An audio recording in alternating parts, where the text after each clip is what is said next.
Hi friends, आप लोग कैसे हैं। आपका अपना चैनल साहिल एजुकेशन पॉइंट में आपका स्वागत है।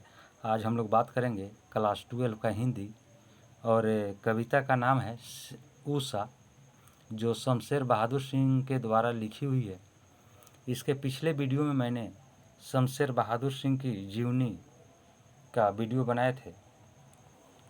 आज हम उनके द्वारा लिखी हुई कविता उषा का भावार्थ बताते हैं। तो चलिए दोस्तों शुरू करें। प्रातः नभ था बहुत नीला शंख जैसे, भोर का नभ राख से लिपा हुआ चौका गीला अभी पड़ा है।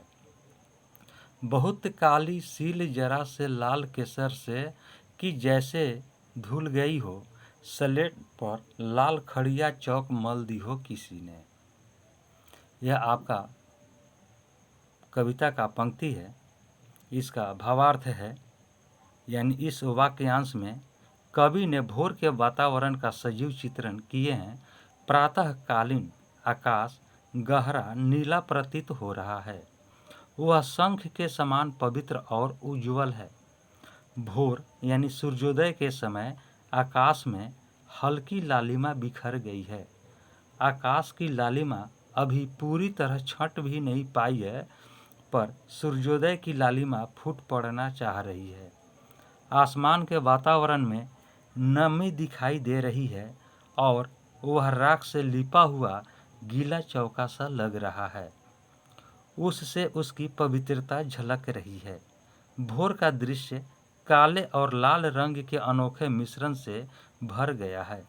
ऐसा लगता है कि गहरी काली सील को केसर से अभी अभी धो दिया गया हो, अथवा काली स्लेट पर लाल खड़िया मल दी गई हो। दूसरे दोहा में है, नील जल में या किसी की गौर झिलमिल दे, जैसे हिल रही हो और जादू टूटता है उस उषा का, अब सूर्योदय हो रहा है। इसका भावार्थ है, यानी कवि सूर्योदय से पहले आकाश के सौंदर्य में पल पल होते परिवर्तनों का सजीव अंकन करते हुए कहते हैं कि ऐसा लगता है कि मानो नीले जल में किसी गोरी नवयुवती का शरीर झिलमिला रहा है। नीला आकाश नीले जल के समान है और उसमें सफ़ेद चमकता सूरज सुंदरी की गोरी देह प्रतीत होता है। हल्की हवा के प्रवाह के कारण यह प्रतिबिंब हिलता सा प्रतीत होता है।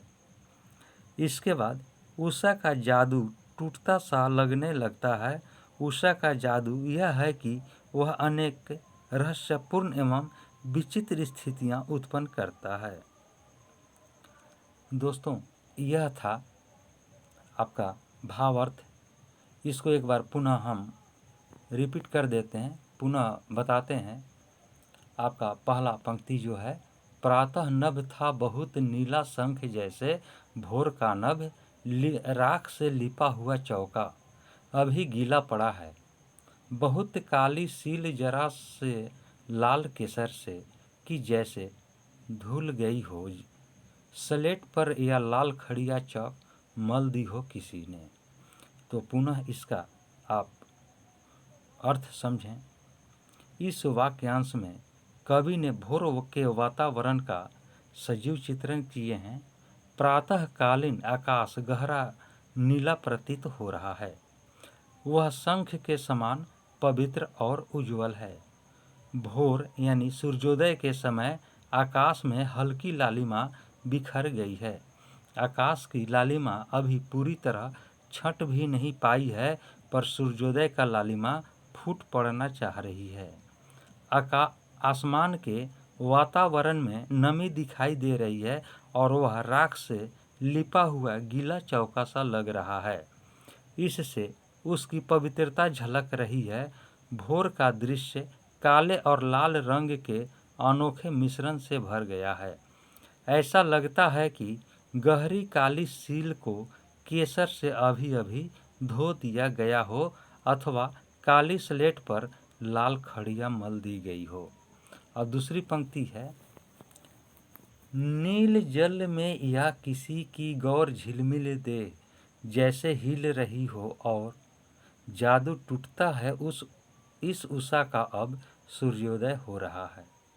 अर्थात कवि सूर्योदय से पहले आकाश के सौंदर्य में पल पल होते परिवर्तनों का सजीव चित्रण करते हुए कहते हैं कि ऐसा लगता है कि मानो नीले जल में किसी गोरी नवयुवती का शरीर झिलमिला रहा है।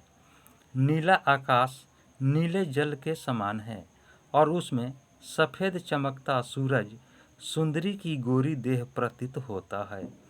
हल्की हवा के प्रवाह के कारण यह प्रतिबिंब हिलता सा प्रतीत होता है। दोस्तों, यह था उषा कविता का भावार्थ। अब हम लोग दोस्तों, यह वीडियो आपको कैसा लगा? वीडियो को लाइक करें, शेयर करें, अपने दोस्तों में भी शेयर करें। अब हम लोग अगले वीडियो में मिलते हैं, तब तक के लिए जय हिंद, जय भारत।